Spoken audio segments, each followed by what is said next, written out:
Hey, what's going on, y'all? It's the young king, Curran J of Kings Rule Together. I'm sitting here with the beautiful, the talented, the sumptuous, the single. Yes, kind of. Yes, the single Miss Marsha Ambrosius.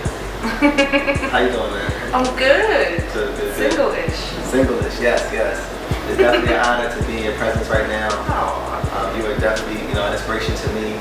So you're going to be one of the first of my series, the Queen Inspired Queen series from my blog. Wow.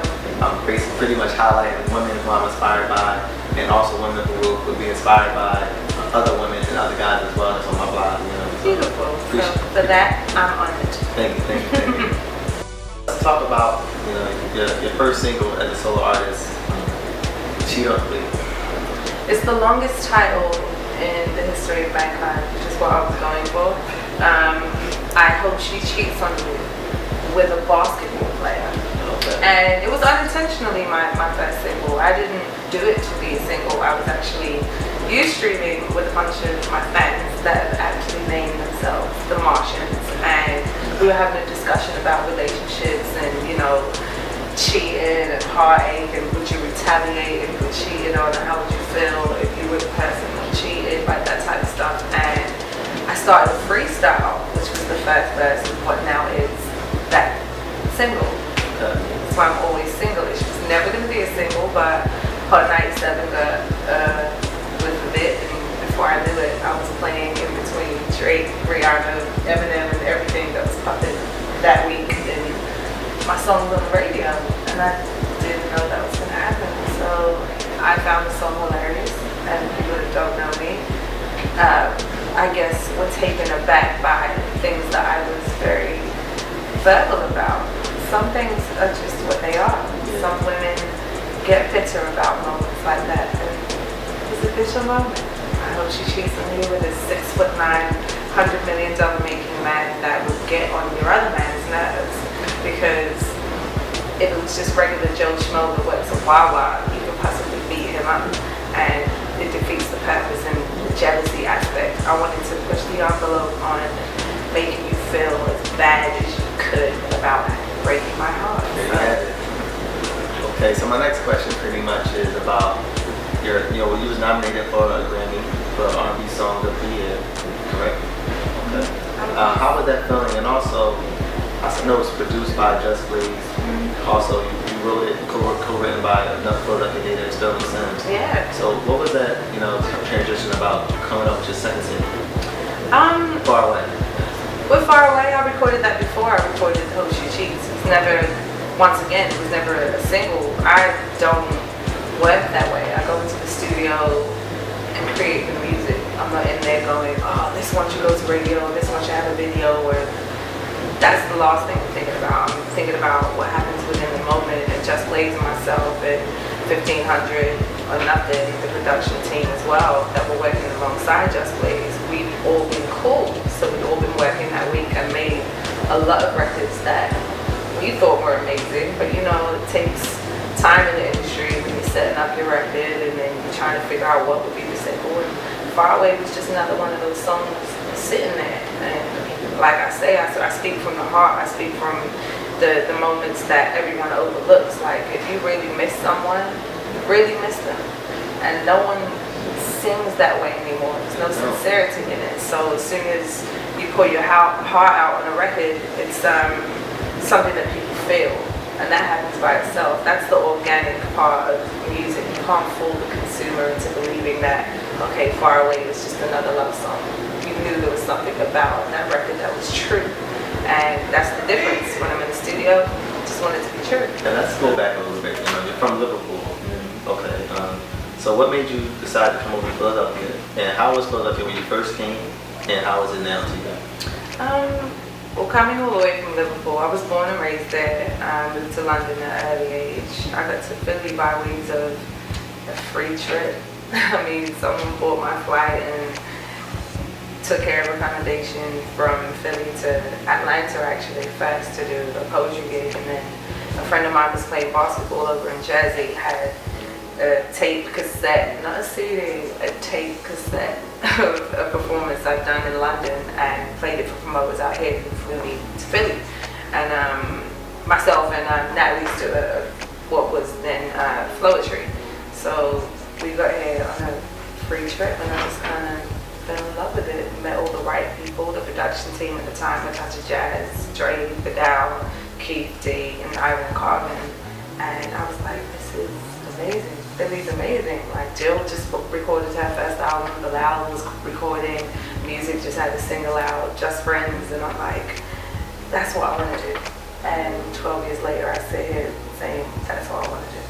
So that's amazing. Because I look at it as like so much soul in Philadelphia, and most definitely. you and the people that you just named are definitely helping bringing that light out, you know. And I think people lost track of, you know, what Philadelphia actually was. You know, Philadelphia was it still is, but I think that's the thing with Philly. What people won't be able to forget is where it was and where it's going, because it's evident in current day. Like Jill doing her VH1 Storytellers the other day, it was just phenomenal to watch as I'd seen her. I mean, not just on the poetry circuit, but just getting that first album out and becoming who we know as Jill Scott. She was someone who I looked at sitting in the studio grinding as much as any hungry artist that you will ever see, and it's still the same way, still the same Jill from then. And that's what Philly had for me back then, was the organicness of. Okay, I know you're also a songwriter. You wrote for a little bit of everybody, Bilal, Michael Jackson, Jamie Foxx.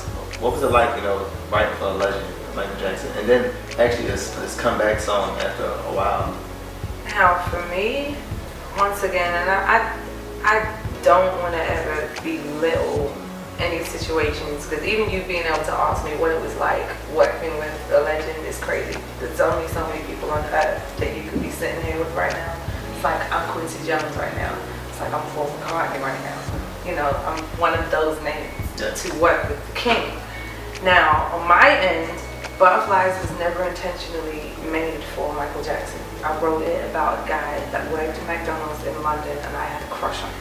Gave me butterflies every time I saw him. I made the song, and the song just happened to land in the right hands. When I got to Philadelphia, Andre Harris and myself recorded the demo, and it was one of those magical moments in music again where we knew it was true, we knew it was honest. And in shopping for a deal with Flowetry, that was put there on the demo, as well as Say Yes, which I'd written for Ron Isley. Ron Isley just didn't take that record. Butterflies, Michael Jackson happened to just love, and he took that off of the demo. And then had me in the studio with him for a couple weeks, and it was the most amazing experience of my life. That's amazing. It was. So, what do you feel about? Are you going to continue writing songs for other people, or do you feel like, you know, you're just going to keep all the hits for yourself? I don't work that way. I just write music. Like whatever happens, like I said, it wasn't supposed to be for Michael Jackson, and Say Yes wasn't supposed to be a quote unquote Flowetry record. I wrote it for a man. I wrote it for Ron Isley, and it just made sense that he didn't take it, and it was now my record. And Far Away was just a song that was sitting there for 2 years prior to it being on my album. I just write music and see what happens. So I'll continue to write for me, them, whoever they are, and keep going. You have the passion for writing music and sharing your Most thoughts. definitely.